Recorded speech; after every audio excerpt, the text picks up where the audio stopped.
How's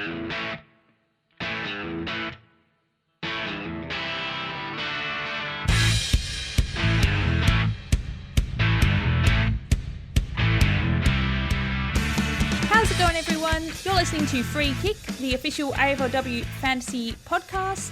My name's Mel, and today I'm joined by Jono as we talk through how to craft your AFLW Fantasy team for the upcoming season. Jono, how's it going? Yeah, pretty good, thanks, Mel. Excited now that the game's live and we can start fiddling with a few different structures. How's your team looking at the moment?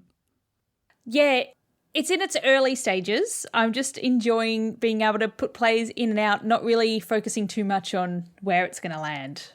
But it's early days and it's fun. I'm excited to see. I want to take some snips down and compare what happens over the preseason, see what I actually start with. And my goal is to avoid doing any last minute changes on the day of the season launch. I can say that I've never pulled that off successfully, so good luck. No, I'm excited. There's a lot of big decisions to be made. I can't believe how expensive Ebony Marinoff is. I mean, that's just crazy. It's there's a lot of big decisions to be made about how we structure up our team, so keen to get into it. So first thing that I think we should just tell all of our listeners today is that this episode is a little different from how we've done this in the past. At this point, we're going to be assuming that the very basics of how AFLW Fantasy works are known to listeners. So if you've never played before and you want to understand how the point scoring works, the salary cap, using captains, vice captains, emergencies, if all of these terms sound unfamiliar to you, basically in the article that this is attached to, and we're also going to have one up on the Free Kick page, there are resources that you should be using and looking at first, because we feel like that is probably an easier way to learn how to figure out the game. Yeah, I mean, there's only so many times Jono and I can listen back to our own voices of us saying how many points you get for a mark and a kick and whatnot. So we're not going to bore everyone with that again. Go have a read. And instead, we'll focus this episode on the strategies at the heart of playing AFLW Fantasy. So what you need to be thinking about, how you might structure your team, and some of the different approaches you can be taking throughout the season to get the most out of the game. So the objective of fantasy is to score as many fantasy points as you can over the 12 weeks. Sounds pretty straightforward. But how you go about that kind of depends why you're playing fantasy in the first place. There's kind of a couple of approaches. You could try win the car. That's always a tempting offer. I think it's a Hilux or something this year. Would absolutely love to win it. That goes only to first place. But if you're aiming for the car, there's kind of a few different approaches you might take in how you approach the rounds, and you're really aiming for that top spot. That's kind of the audience we're talking to here. We kind of assume, much like us, that people that are playing this game are kind of trying to finish top of the overall ladder. But that's not why everyone plays. Like, got some mates, we all just join a league, and it's about those head-to-head matchups, who's beating who each week, and the whole kind of objective of the whole season is to win your home league.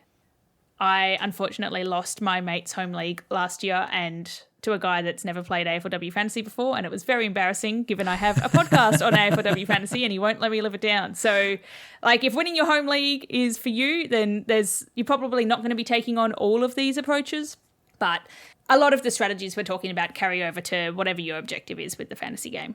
Yeah, I think if you're scoring basically as many points as your team can throughout the season, you're more likely to take home your home league and those essential bragging rights, because I can't tell you, I've been in that same position, Mel, where I've been leading the ladder all season, and then Will comes in the last minute and kicks me out of finals, and it is crushing. So you've got to find ways to get as many as you can, try and reduce that risk. If you're not going home with the car, at least go home bragging above your friends.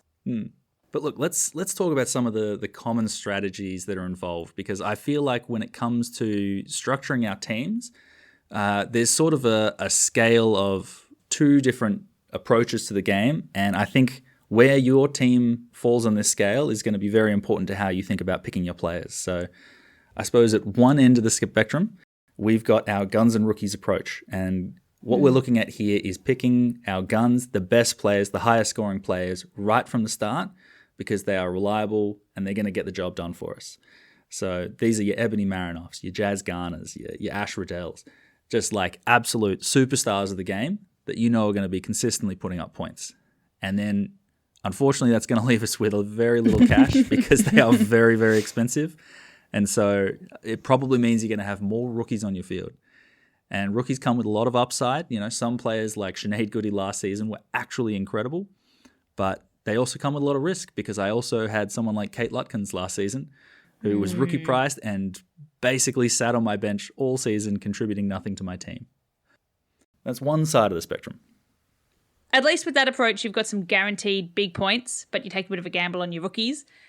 The other side is mid-price madness. So instead of coughing up for some guaranteed points, you just kind of take a gamble with most people in your side. So these mid-prices, they could be mid-price for a reason. They're just going to score their average. They're kind of appropriately priced, no surprises, no big weeks, and you're going to have a middling team. Or they might go really big and they're probably not going to be that highly owned, so you could have a bit of an advantage there.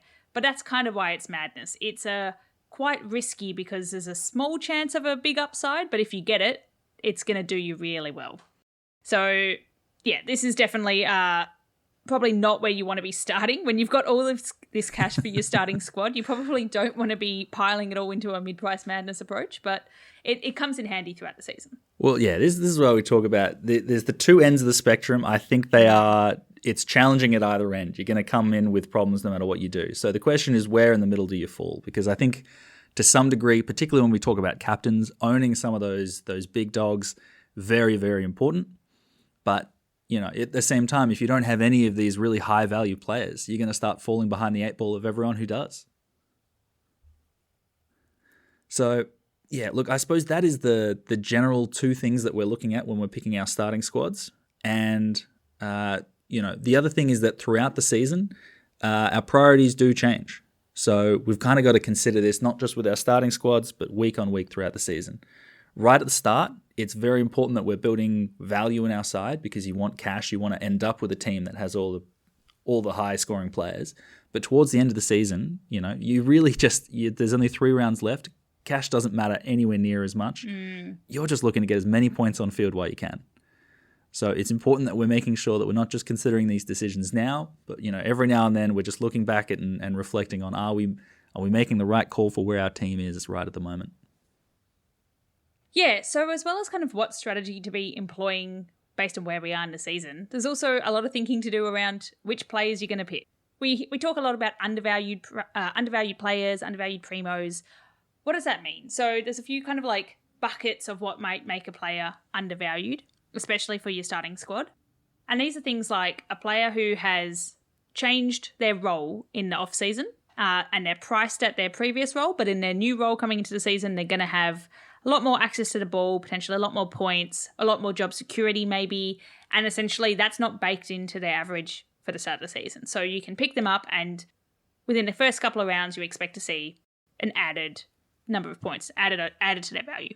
Yeah, I think someone like Ruby Tripodi last season was a really good example of that, who, in previous years, she'd kind of been playing off that half-forward flank, which is a difficult role for really anyone to play in.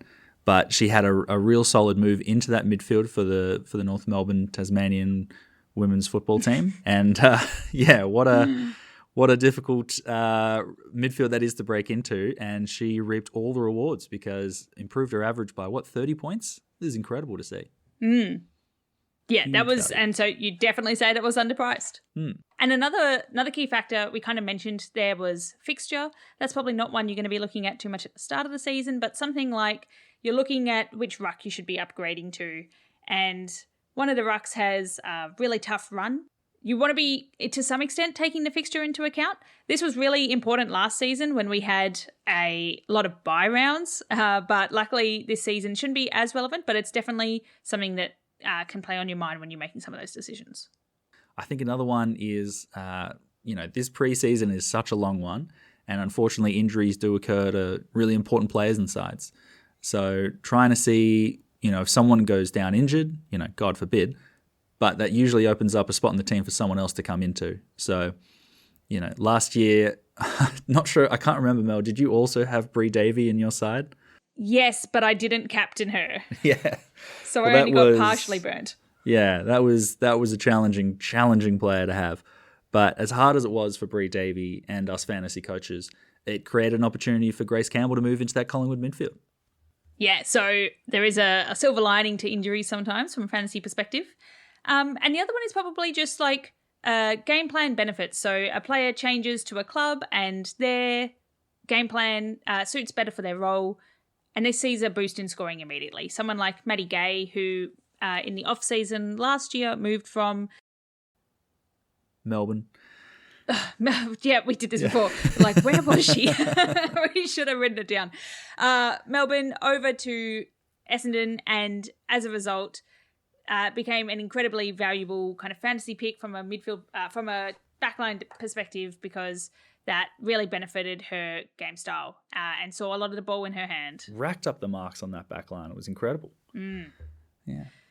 Yeah, so these are a couple of the things to look out for. Obviously, hard to pick. And that's why there's a lot of value in your starting squad. But these are some of the ideas to get those juices flowing for you. Yeah, I mean, those are definitely your mid-price madness players. And you can see those examples we've given. When it pays off, it usually pays off pretty big.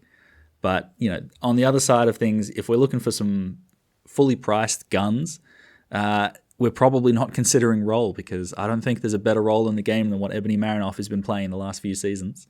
I think we're more looking at things like a player's consistency, because you don't want someone putting up, 40, 50 points below their average to start the season, and suddenly they've lost a bunch of cash and everyone else is able to bring them in much cheaper than you. So you're looking for someone who can score regularly and who can hit those high captain scores, knowing that your captain score is going to be doubled. Ebony Marinoff was a classic example of this in last season 2024. Very consistent, very high ceiling. Who could be that role again this year? Oh, maybe Ebony Marinoff once more. Yeah. I mean, I don't see that going away. I'm actually curious, because last season, her first round score, 120, was her second lowest for the year. And if she scores that again, she's going to be, 30, 25 points below her average? It's incredible what she's done, and I have no idea how we're going to pay for it. But how can you not? I think it's going to be the discussion of the season. I'm glad to not be having the same conversation about Bowers. That was a very painful couple of years for me, although we probably will be having it again. But Bowers is someone that, she has that ceiling, and we've seen it, but she's kind of dropping away a little bit on the consistency, missing a few games here and there for knee soreness and injury. Kind of, is she going to be playing all season? Is it there? Maybe not. I mean, a whole season for her recent pregnancy. So yes, exactly. And then... Yep, that's inconsistent. Yeah. But then you've got someone like Emma Carney, who's known for her consistency, but she's not really a fantasy pick for her ceiling. You pick her because you want a defender that's going to score about 60 each week, and she scores about 60 each week. She never really goes up or down in price too much to justify trading her out. But if you put those together, the ceiling and the consistency, those are the picks that you want to be paying full price for upfront, because they're going to be value in your side the whole time, and you'll never need to trade them out. Hopefully. Yeah. So absolutely important things to consider when we're picking our players. We hope that those are some just good guiding principles when you're trying to look at what players to consider. But, of course, whatever you're seeing, if you seem to trust something, then I think going with your gut is far more important than anything else in this game. So definitely use these guiding principles, but whatever you think is right is always a good chance. There's no worse feeling than taking someone else's advice and then it not paying off. And you're like, well, I'd love to blame you, but I can only blame myself. Yeah. Is this Mel and I taking absolutely no responsibility for our podcast this season? Yes, I think it is. Listen to everything we say with a grain of salt. Unless it's Liam or Will, you should take them and they're 100% accountable. Don't forget that. Absolutely. A couple of other things to consider. This season is a little bit longer than last season. So last season was annoyingly unique. We had the compressed fixture, 11 rounds played in 10 weeks, and that presented a whole lot of challenges. So if last season was your first time playing fantasy and it kind of burnt you, fear not. This season will be 12 rounds in 12 weeks. So it's going to be a lot easier from that perspective. But something else we need to consider then is it's longer time period for the players to be playing. There's potentially more exhaustion towards the end of the season. Yeah, no, there's a lot of different changes. I think I fully agree. I think when we look at how we're approaching each week, it is going to be much simpler, which I greatly appreciate. But it does raise a couple extra concerns. I think things like generating cash value across our teams is going to be much more important, because in previous seasons, it's been really hard to finish your team and have a complete set of 16 premiums. Now I think it's going to be essential. You're not going to be able to get away with rookies. At the end of the season? At the end of the season, yeah. Yeah.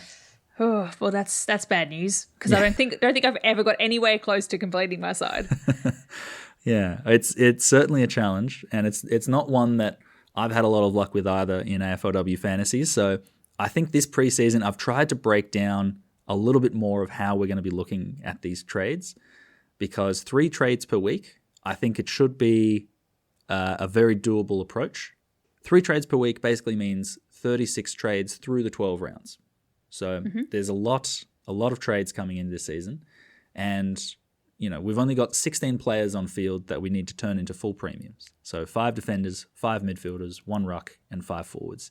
You've also got the 5 players on the bench, but as long as your team on field is firing, those players are really just contributing cash. That's our main goal, and covering for injury. Yep. Now, in most seasons, using the salary cap that we've got, I'd say somewhere between 8 to 10 of our starting squad are candidates that you might want to hold all season. I think that's very, very possible with the amount of money that we start with. Well, that's the goal. Yeah. You want to be picking players at the start that you plan to hold to the end, so you don't need to mess around with wasting money and effort on trades. It's going to be very challenging trying to make sure that we get that right, but I think that's definitely the goal. This year, however, there are a lot of asterisks on those numbers of 8 to 10, because we've got players like Ebony Marinoff, who costs twice what anyone else in the game seems to. And then we've got players like Kiara Bowers and Bonnie Toogood, who are incredible fantasy players that are so undervalued. So I think, if you're starting with Ebony Marinoff and a lot of expensive players, you might only be able to afford 8 of them. If you're leaning heavily into the value side of things, you might be able to afford like 12 of them. So it's going to be really, really interesting to see how the different starting squads look across the league this year.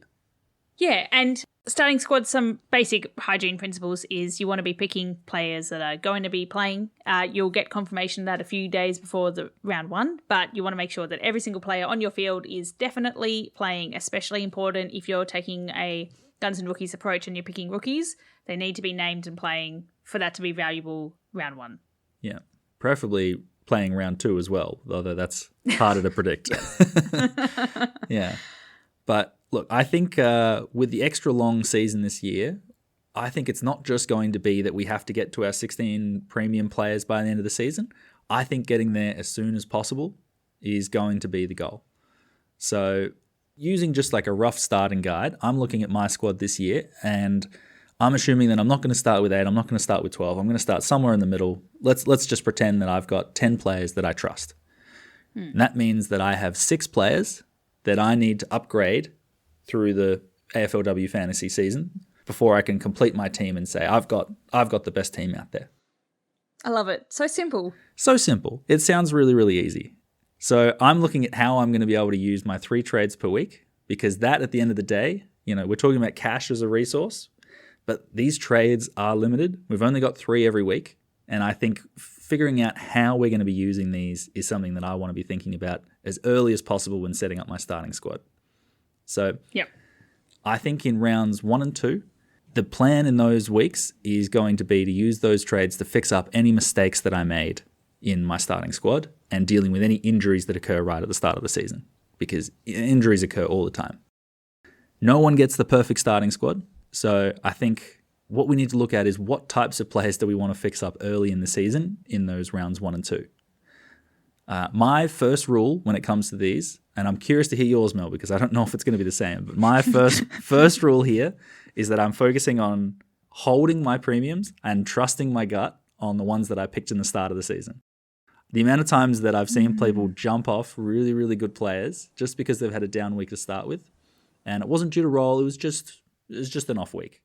And then they turn into really, really good players down the track. So I'm trying to make sure I'm not jumpy at the start, and I'm really just focusing on who I need to get in. Because I think there's a lot of players that you sort of see in those first few weeks that you're like, they're sensational and I need to jump on now before their cash goes through the ceiling. I fully agree with what you've just said in theory. I wrote my notes and I was like, the reasons why you might try out a player because, the role wasn't there, or they were injured or something, or they were not what you were expecting, which is in direct contradiction to what I didn't read in your notes, which is like, don't be jumpy if your best player had a bad week. I'm like, nope, best player, had a bad week, wasn't what I was expecting, get him out. And I look back at what I did last season, and I traded out Benici for Nanscorn, which is such a sideways in round one for no good reason. Just because I was like, no, not loving what I'm seeing in Benici, would not recommend. So that's a classic what not to do. If you put a premium there in your starting squad, you put them there for a reason. So back it is the theory. But I will flag, like, I do look at trading out players as well, from the perspective of, like, rookies and stuff. If I'm not seeing the role or the game time there, or maybe they just didn't score as much as I wanted them to because I thought this was going to be like a gun rookie. Swapping them for a rookie that is going to impress and be a cash cow early is quite important, I find. And then, yeah, trading in, if there's someone you're like, oh, damn, I really need that player in my side and I haven't got them, that's a good reason to force a trade as well. Yeah, I think missing someone like Sinead Goody last year would have been an absolute crushing blow. You needed her if you were going to make cash in your midfield. Yeah. So 100%, those are the players you've got to get in. When it comes to role missing out on a player, absolutely I see that as a way of trading someone out. But I prefer to look at the players that the role is there for them. And for some reason, every year I seem to just ignore someone super important. And I should just trust that player looked amazing. I need to jump on that player. Well, there's a reason why we keep saying watch and wait during the preseason is sometimes we just need to see them in round one to know that potential is going to be realised, and then they can come into our side. Yeah. I appreciate you're not gloating right now, because what player did I miss last season? I think it was Ash McCarthy. Ash McCarthy? Yeah. We could just call this the Listen to Mel round one trades. That would be the one. It was when we were drafting a team and I put in Ash McCarthy and you vetoed her. And I was like, excuse me? I know. Biggest mistake I made last season. Amazing. Well, rather than mistakes, focusing on what we should be doing, how does your approach to trades change when we get a bit later on into the season? Yeah. So basically from round 3 onwards, I think our trade priorities change a little bit. And the main reason is because I think you need to give your cash rookies or your mid-price madness players a little bit of time to rise in value, because as soon as they're making that cash, we start doing our upgrades. You know, we've got 6 upgrades to make, and I think at this point of the year, I'm planning on making 1 upgrade every week between rounds 3 and 8. And that'll go from 10 in my starting side to 16. The goal there is that actually works out. We're going to find out if that's true, but that is the hope. Basically, I'm going to be trading 1 of my players on field up, using 2 of my rookies' cash on the bench to go down to the next rookie that will hopefully start this constant churn of cash value coming in and out of my side. I think finding those value players is going to be so important throughout the season, and just seeing, what rookies are picked, what are their low break evens. These are the priorities. I agree. And I've added a few things that keep catching me out in this period. So one of them is like upgrading to a mid-pricer or a mid-price madness type player rather than a trusted elite. So sometimes I'll be like, oh, I want to do an upgrade. I don't have just enough cash to get to that player I want. So I'll compromise and go with someone who's a little bit more specky in the middle. And so many of my trades, I look back at them and I'm like, that wasn't an upgrade to an elite. That was not part of the strategy. I think compromising in that way can just set you up for a continuous not making any cash gen from your players situation. So if you're in that kind of consideration of, oh, this trade isn't working for me, think, are you really trying to trade out a certain player, or are you really trying to trade in a certain player? And make sure you're hitting at least one of those objectives rather than just 3 meh trades and not ending up with any primos. The other thing that keeps catching me out is trading out my cash cows too early. So being like, oh, yep, they've peaked, they've made me lots of cash, time to go. And real bummer when you also do that and trade in not a premium, but trading someone out too early and then actually there's more value to be had there. Like a couple of weeks into last season, traded out Maeve Chaplin because I thought, yep, she's made some cash, move her on, and she just kept going up and up and up. And these are hard things to predict, but they're always good to have a second thought around, like, what's the fixture like? Is one more week going to add any extra cash to this player? Yeah, because it's all about cash maximization during this period. Yeah, absolutely. It's so important to try and get full value. And I couldn't agree more. I look at my round 3 trades last year, and I was looking at players like Ash Saint, Anya McDonough, players that sort of had a good run for a little bit to start the year and then just fell back down to earth, and I'm sort of left with these halfway marks. It's a real challenge, though, because I feel like on the other side, one of the players that I didn't get in early that I regret was Alice O'Loughlin, because she had a great season as a forward, and I wanted to jump on that before she took off. So it's a challenge trying to commit to the right players at the right time. It is, but that's why we love this game. It is. It really is. And it's all good and well for us to talk about all of this, but who knows what we'll actually execute on later in the season. Well, this is the thing when we talk about injuries. This is why we're trying to plan for only one up at a time. I've seen a lot of people try to go, I can maybe get 2 people to these sort of mid-price players. I think that's where you're going to end up, in situations like getting these not quite good enough players, but also it means whenever an injury happens, you're suddenly going to be left without cash. So I like the idea of just trying to rotate one at a time and make sure you've always got a third trade that you can pivot to an injury, or that you can pivot to, fixing up a really underperforming player. There's options to consider with that third trade. So I wouldn't be allocating your trades ahead of time too much, more than just one up, one down, and then hopefully a second one down. But end of the season. Yeah, so final rounds, like those last few weeks, this is where you're really zigzagging your way to success, is how I have framed it, which is you're kind of sidestepping up. Maybe there's a few sideways trades here, slowly getting incrementally better towards finishing off your team. Like in a previous season, this might have been still frantically trying to upgrade the rest of your primos, but hopefully in a season like this, where we can potentially be starting with a lot of locks, it's more about those tweakings towards the end. Yeah, so I think, what is this, rounds 9 through 10 through the end of the season, we're probably looking at that point of having a team of quote-unquote premiums, players that are quite expensive. We're not fielding any more rookies on field. And at that point, I do think, it's just trying to do those sideways trading. And this is probably, we were talking before about people with good fixtures. I think that's where picking players with those becomes really, really important. So if you look at some of the highest scores from round 10 or week 10 last season, you could have paid, $1 million. Oh, hold on. Why would my alarm go off right now in the middle of recording? It's such poor planning. 9 o'clock. Yeah, it's Miley Cyrus. We're not going to worry about that, guys. Don't worry about it at all. So last season, you could have paid $1 million in week 10 and picked up Ebony Marinoff, and it would have netted you 107 points because she had a challenging last round. Alternatively, I say a challenging last round, it was more she was probably being rested coming into finals. Pacing. Whilst alternatively, you could have picked up Eliza McNamara for about half the price, who was coming up against the Wooden Spooners in Collingwood and put up 115. So it's these sort of things right at the end of the season where it is so tough trying to figure out who's going to have the good runs, but that becomes the game. So something to look forward to come the end of the season. And I love the end of the season because you really get to pick which approach you're going to take. There's the nothing to lose, so I'm going to risk it all approach, which is where I'm usually at, which is like you're not where you want it to be in terms of rankings for the competition, or you're not winning your league with your mates. So it's all about those specky picks. You're looking for like lowly owned players, unique players, where if they go big, you alone will reap the benefits. And if they flop, well, you were already not doing so well anyway, so it's okay. Is this Will's approach from day one? Yeah. This is Will's starting squad advice. But it works really well in these last final weeks. Alternatively, if you're in a more privileged position, like sitting just outside top 100, top 1,000, you're really trying to play it safe.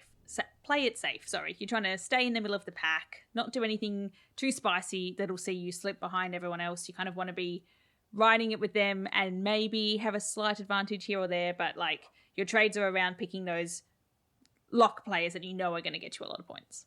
Yeah. I think this is also where we talk about uniqueness. It also changes a little bit for players who are just focusing on their home leagues, because at that point you're probably just looking against the matchups of the teams that you know you're going to be facing. So if I was coming up against Mel's team in a grand final, I'd be looking, okay, she has Ebony Marinoff and I don't. Maybe I need to bring her in because that is a very, very expensive player that's going to destroy my team if I don't have her. That's the sort of decision that I would be making. Or am I going, I think I reckon I can outscore Tyler Hanks there. Maybe I'll run my gauntlet with Eliza McNamara. I don't know how you're making decisions here. These are the sort of decisions we got to make. Yeah, so overall, that's how we approach the season. In terms of any players that you're thinking about already, Jono, for the season? Yeah, so look, I think I've already mentioned it in the launch episode, but wow, I think Bonnie Too Good is way too much value to be missing out on. This is a player who's averaged 100 in the past and is priced under 40. I mean, that's incredible. Yeah, I expect her to be very highly owned. How about yourself? Yeah, myself, it's too soon to say. I mocked Liam for it the other day in that he wasn't giving anything away, but I'm going to say cannot comment. Cannot comment. Sure. No, I think I've made a lot of iterations of teams at the moment, and there hasn't been one that hasn't featured Kiara Bowers, Bonnie Too Good, and Lauren Young. I'm fairly confident she's going to play. Yet to be seen, but Port Adelaide youngster, and I think she could be a very, very handy forward for us. So, yeah, excited to see what everyone's teams look like when we start getting closer to the start of the season. Yes, so you can find Free Kick on Twitter and Instagram, and please feel free to take some snips of your team, share them around with us, either for question or just to admire them. We love engaging with everyone in terms of their fantasy squads. We do love admiring people, that's for sure.